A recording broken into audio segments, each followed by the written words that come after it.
फिर जो है दो सारी प्रश्न पूछ रहे हो, ज़्यादा मत परेशान करिए। चलो चलो। सहारनपुर के साथ मेरा लगभग 3 दशक पुराना संबंध है। एक वक्त वो भी था जब हरिद्वार और सहारनपुर एक ही जिला हुआ करता था और हमारे आश्रम के पुराने डॉक्यूमेंट एक ही जिले के मिलते हैं जो हमें मिलते हैं।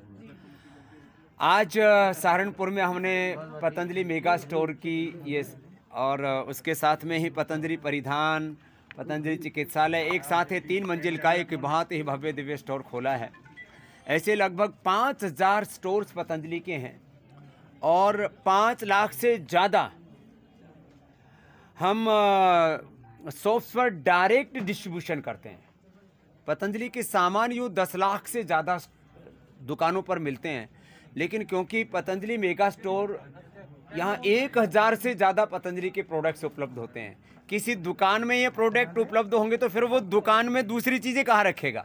इसलिए अपने आप में पतंजलि मेगा स्टोर एक बहुत बड़ी सौगात होती है जहाँ पर भी खुलता है और लोगों को जो आदरणीय प्रधानमंत्री मोदी जी का सपना है भारत आत्मनिर्भर बने, विदेशी कंपनियों के आर्थिक और सांस्कृतिक लूट और गुलामी से देश को मुक्ति मिले, इसके लिए हम इसको व्यापार के लिए नहीं, लोगों के उपचार और उपकार के लिए, कमाई के लिए, लोगों की भलाई के लिए इस देश को आर्थिक लूट और गुलामी से बचा करके आर्थिक स्वावलंबन और आर्थिक आज़ादी के साथ साथ उपचार में भी तो गुलामी चल रही है। विदेशी चिकित्सा की, विदेशी शिक्षा की, खेती खलिहानों से लेकर सब जगह ये जो गुलामी का पूरा कुचक्र है हम उसको तोड़ना चाहते हैं और देसी चिकित्सा, देसी शिक्षा और देसी जो हमारी संस्कृति और स्वाभिमान से देश को जोड़ना चाहते हैं। उसी क्रम में आज हम यहाँ सहारनपुर में आए हैं और मुझे विश्वास है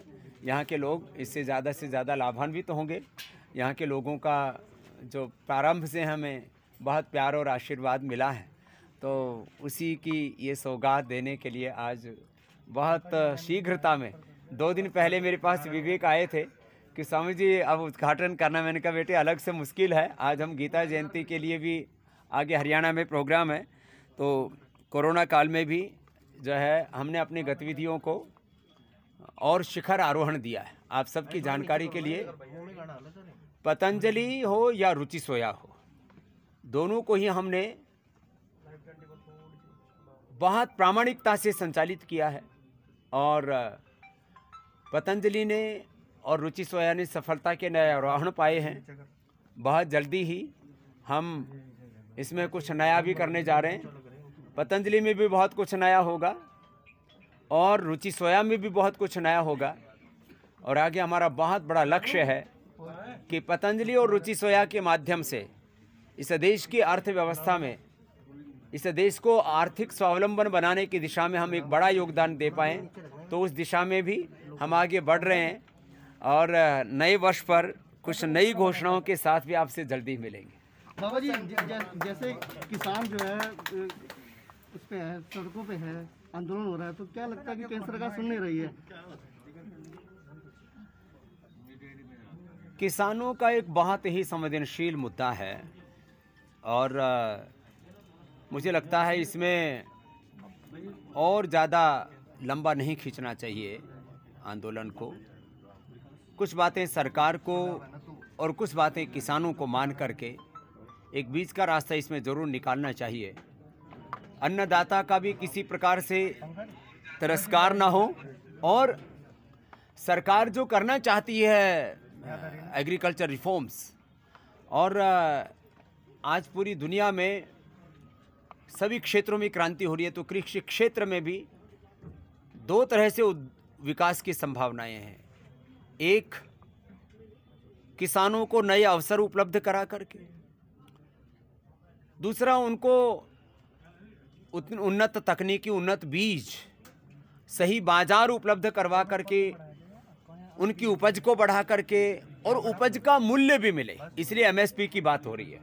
और सरकार ने इस संदर्भ में बार बार कहा भी है, लिखित आश्वासन देने के लिए भी सरकार तैयार है कि हम एमएसपी को बंद नहीं करने जा रहे हैं, बल्कि एमएसपी को बढ़ाने के लिए और मंडियों को बढ़ाने की बात है और तमाम तरह के जो सुविधाएं देने की बात है उस पर भी सरकार सहमत है।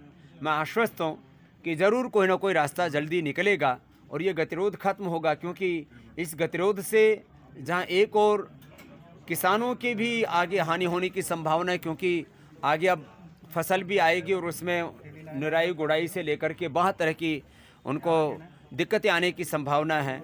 देश की गति भी अवरुद्ध हो रही है। वहीं सरकार और किसानों के बीच इस पूरी तनातनी से राष्ट्र का भी कहीं ना कहीं हित बाधित हो रहा है। बाबा जी, आपने वो एक बनाई थी पार्टी, उसका क्या रहा? कहाँ पार्टी बनाई? तेरे कहाँ रजिस्ट्रेशन लग गया बाबा? स्वाभाविक पार्टी जो बनाई थी आपने, हमने तो उसका- भारत उसका क्या स्वाभिमान रहा अपना भविष्य? भारत स्वाभिमान ट्रस्ट था बेटा, पार्टी नहीं थी, है ना।